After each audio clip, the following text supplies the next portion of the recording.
নমস্কার, আমার নতুন একটি মিনি ব্লগে তোমাদেরকে স্বাগত। আজ জামাই ষষ্ঠী, সকাল সকাল বেরিয়ে পড়েছি বাবার বাড়ি যাওয়ার উদ্দেশ্যে। অলরেডি পৌঁছেও গিয়েছি। প্রচণ্ড গরম, 9টা বেজে গিয়েছে আসতে। আর এদিকে বদমাসটার কীর্তি দেখুন। High high. তারপর এদিকে হচ্ছে সকালের টিফিনে ছিল আজকে এগরোল। যে যতগুলো পারে এগরোল খেতে পারে, 30টা মতো এগরোল হয়েছিল। তো এইদিকে আমি ওইদিকে এগরোল ভাজি, এসে ড্রেসটাও চেঞ্জ করিনি। আর এদিকে বৌদি এগরোলগুলোকে মুড়ে নিচ্ছে, কারণ অনেকটাই লেট হয়ে গিয়েছিল।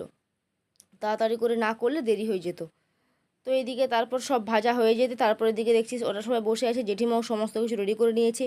তারপর ফোঁটা কমপ্লিট হয়ে যাওয়ার পরে শুরু হয়েছে খাওয়া দাওয়া, কারণ বেজে গেছে প্রায় 11টা। তারপর খাওয়া দাওয়া করে আমরা চলে এসেছি মামাবাড়ির দিকে আমার মাসি ফোঁটা দিচ্ছে। তারপর তোমাদের দাদারা সন্ধ্যাবেলা খাচ্ছে কষা মাংস।